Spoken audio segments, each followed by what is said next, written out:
hedduu Facebook irrallee TikTok illee posting gootuuf namni irraa sharafu yoo dhabame ima dhiifti. Eegale amma bara qabsoosan tawakkalataa jedhamu namni karaa lukaatiin deematiin beeyta. Yeroo nu karaa deemnu tawakkalataa hin tuqinaa nama afaan Oromoo dubbatu tokkocha hin tuqinaa wallaahi dallaalli karaa Suudii keessaa nama karaa deemu dallaalli takkasitti hin dubbattu hattuun takkasin tuyitu. Amma yeroo san sababa Oromummaa namni baay'ee wal kabaja ture biyya keessa. Amma garuu sababa Oromummaa walirraa mulquuf bakka destroy wal godhuuf jecha warri gaara keessaa sunillee eegale bara Jawaar dhugameedhe. Mee ijoollee bara 2016 hiriira guddicha booda karaa Suudii deemtanii beeytan kiyaar hinki jibdee naan jedha. Kam in sobde kiyaaroo naan jedhame. Immoo kana ajaa'ibu wallahi handugaa dubbachuuf sila namni qo'e beekamaa ta'uuf akkamitti maqaa namaatitti fayyadamee waan kijiba wannaati waan kijibaati irratti ijaarte fi dhara irratti hundooftee ittiin feemas taate yookaan argatte sun dhima badaabar maaliifi si nama kijiba barbaadu nama waan maqaa namaa xureessii barbaadu baalagee bichatu fuloo si godhe taanan gaafate deebitee a'uuzu billaahi jettu san sitti duulan waan ati kana dura haasofte achi booda sirnan godhattu. Gaafa namoota gurguddaa bira geettee jettee immoo dandeettee teettee naasoftu. Wallahi. An namoota gurguddaa baay'ee sadarkaa biyyaa hoogganan kanatti biyya tanattillee Itoophiyaattillee dhaqee hojii taa'ee beeka. Bakka sanitti an takkaa nama Oromoo kanneen kana molloceeku waa'ee kutaa Arsii, waa'ee Baalee, waa'ee Harargee, waa'ee Arsii, waa'ee Shawaa haasa'een beeku. Zanaa jedhee jara bira taa'ee dhageeffadha beeta. Warri mootu waan nama arrabsuu kana waa xixiqqeessuu kanaan fammase ajandaa xixiqqoodhaan beekta. Hinjin kamti ante. Teettee nyaata nyaachuuf bakka akka waan hattee bakka san dhayxee itti fakkaata. Ijoollee baay'ee tiiktookii kanarra bakka nama gurguddaa wal arginee waan beeknuuf. Innaa gaarii miti. Mee homa gaarii dhaloonni yaadu akkamitti dhabamanu keessa. Warri kalee darbee bar. Badee, tolee. Bareede bushaayee gaarii ta'e amma itti fufee dhaabate danta isa garuu dhaloonni kaleessa waan irraa eeggamu san hojjetee darbee jira. Nuti waan dhabe bar seenan si gaafata ka jedhan sun bar seenan gatteessisee akka poolisii marmaarii si garafaa maa balleessite kana maa tolchite siin hin jedhu. Galgala gizee ati rafte bara tokko amma fakkeenyaan afatan makka taasee sammuun kan kee gadi ciibsee sila yeroo san maaliif akkasitti waan sobaa hojjattee waan dharaa hojjattee waan nama walitti buusu maaliif gootee gaafsiin jedhe san deebii dhabda yeroo san. Yoo nama wajjin wal lolte nama si araarsa. Yoo rabbii wajjin wal lolte hin toobatta gara rabbii deebita yaa rabbii kiyya naa dhiise. Baabure yaa fonkaa qabadhu muyiti baabura waraabu. Muyiti qabadha abbaa. Indaa gahu sila kun. Imo barang kan daripada babu Rabbi. Kita garbu. So,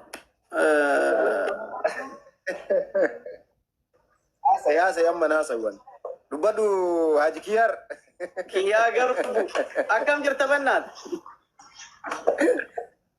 Jirta ammal lendis never garbu si mulisume. Aku madurani sa nibar. Wallahi billahi. شوف رمزة بابورين وجه وثيلة تقوج أن مقالة مكاتي تسودي بيدا توكن والله إساد لي بيس تنمى وما لما برا النيبر والفين في السنة داقا إلال سوكن والله إساد كيجتي توكن والله إساد لي إنك سارسي برادين قول إساد لال توكن والله سيد أسير لما فودا آنتر لما فودا كام فودا Bakka namnumti akkatti waa namarraa bitu ka akka mijette Bangaalin Sadiq anta mi'a jettiin beeta. Dhayitee nunu ariiti karatti ofirraa beeyti. Isatti duubee kana hartee itti kenniti. Gaafa damoonni ga'e inni bakka bira jijjiirata dalagaa jiru. Assalaama. Yaa Bangaalin Dr. Aslii fi Ramzaa faa ka beeytu taate si hubate sila. Bidbee asirratti birrii kiyarra naafuudha.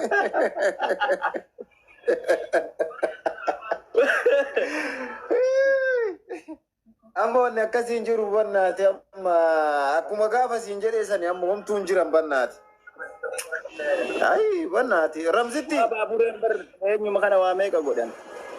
Abbo baaburee ammallee namni Kootu mana jira. Kootu mana jira. Kam.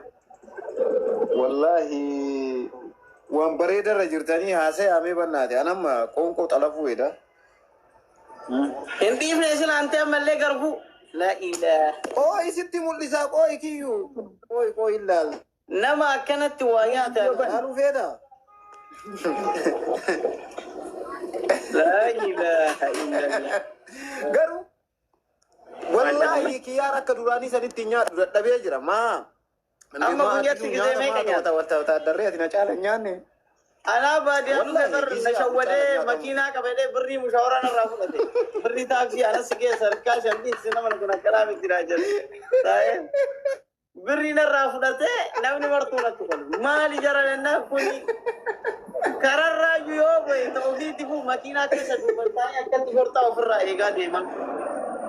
Makiinaa maal qabanaan jedha. Edaa inni boodisiin as turaan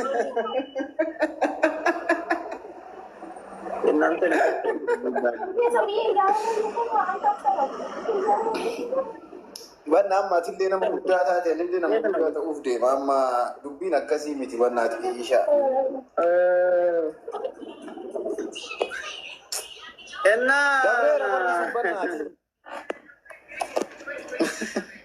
Tema baabureen bara gar'aa makkama jira. ante makkama jira shortaan biyya fittellee hin qabdu gisee wayii xabbashne sitti maa dhagaye. Tabbashnee waan nyaannu dhabne jarri birrii qabdi ofirraa naarii beeka. Antaa'ee yoo san tiktookii jirta laayifiin feesbuuka. Haasa'ee ambakka. Takkaa muyutii godhimee baabure. Nuti gabaadhu. Kinoolaal isatu nu rabbashaa kararra deemee baay'ee bakki inni jiru eessa akka taate beektaa? Sadaqaa fudhatee nyaataa jira osoo mana keessaa bitate akkanatti ni iyyuu kararra bakka nyaata birrii akkanatti nasaa Baada isaanii sadaqaati isaanii mana irra nyaatanii isaanii namni nagarsitu. Marri isaanii sadaqaati. Isaanii akkanaa zirgiin tun isaanii irratti waa nyaatanii dhaga'iika. Kubri yookaan ruuza kalaas jedhe eeka dhaga'iika.